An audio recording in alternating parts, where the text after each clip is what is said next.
Привет, друзья! Сегодня приготовим национальные сербские чевапчичи.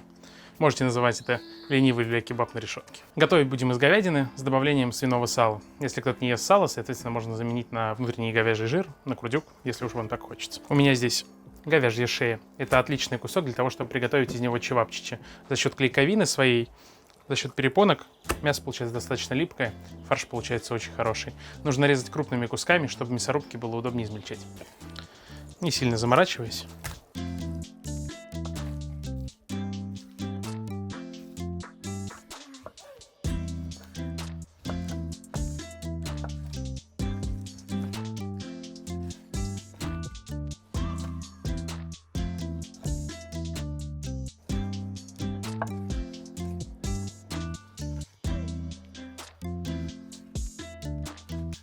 И на это количество мяса я возьму примерно 200-250 грамм сала. Поскольку это идет фарш, можно не гнаться за аккуратными красивыми кусочками. У меня это жир со спины. И все это дело пропускаем через мясорубку, причем пропускать будем 2 раза. Если мы говорим о сербских чевапчичах, то никакие топорики, никакие ручные рубки сюда не идут. Только хороший гладкий фарш, пропущенный через мясорубку.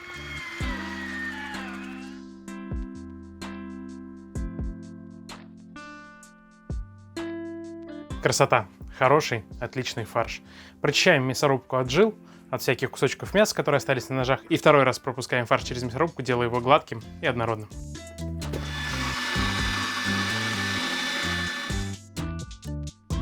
Шикарный, отличный фарш.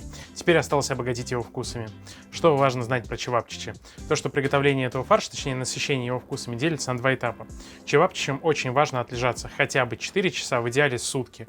Некоторые выдерживают фарш до 2-3 суток в холодильнике.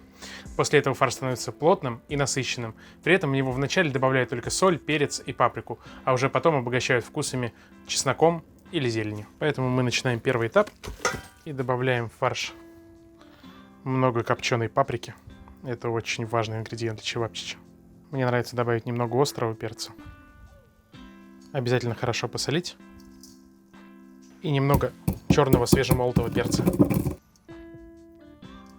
И еще один не менее важный ингредиент, который добавляют в чевапчичи, это пищевая сода или в современном мире разрыхлитель для теста.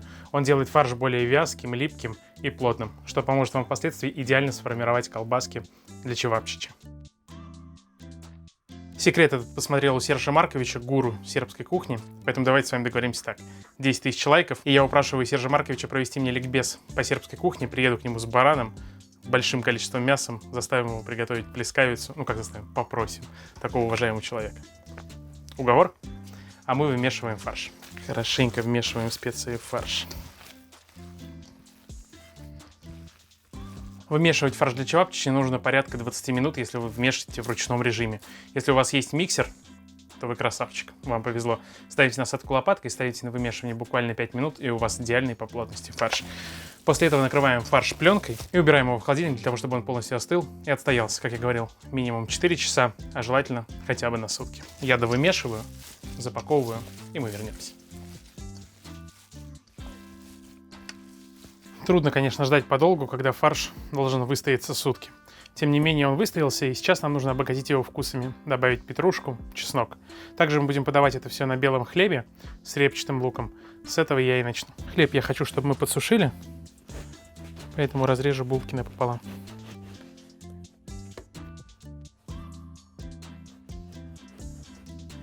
Можно немножко сбрызнуть оливковым маслом.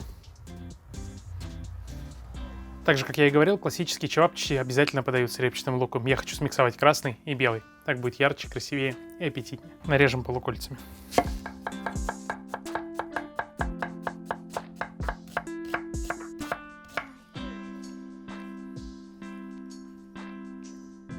Ну и возвращаемся к фаршу. Петрушку мелко порубить, чеснок натереть на мелкой терке. Вот так, мелко-мелко.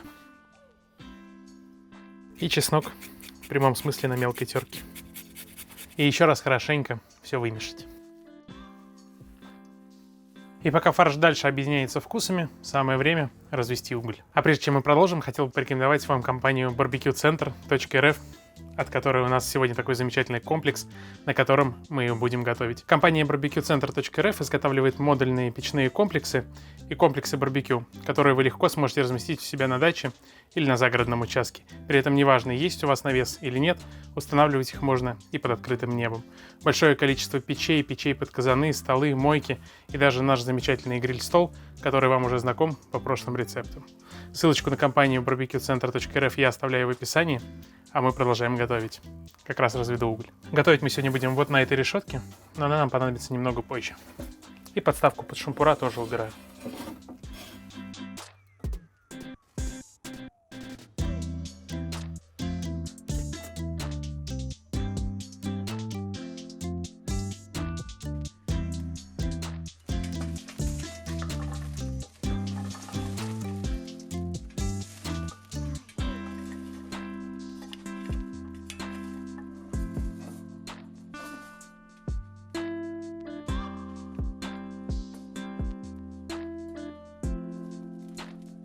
Ну просто красота и уют.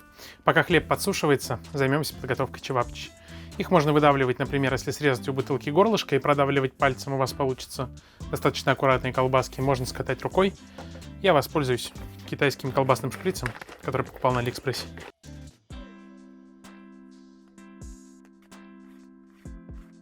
И отсаживаем нетолстые колбаски длиной примерно 10 сантиметров.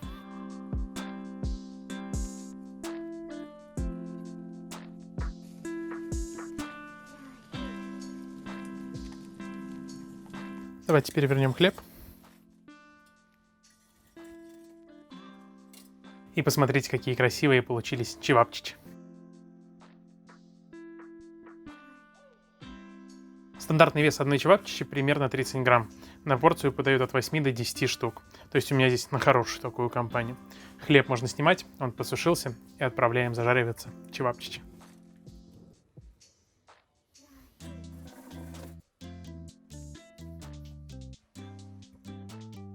Аккуратно выкладываем наши чевапчичи на небольшом расстоянии друг от друга.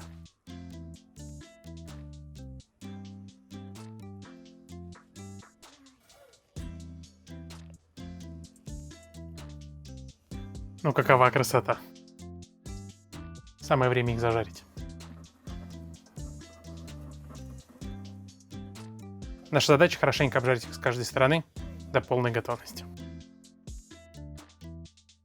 И надо их перевернуть.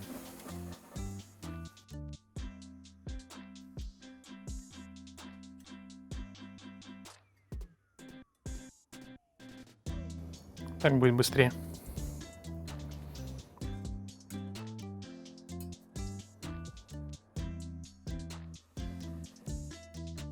Наши чевапчичи готовы.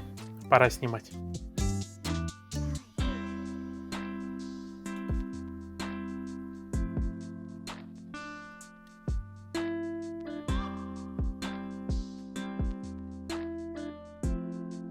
Ну просто красота, друзья. Спасибо за вашу поддержку, за ваши лайки, комментарии и за то, что делитесь нашими рецептами со своими друзьями. А теперь давайте классическую подачу.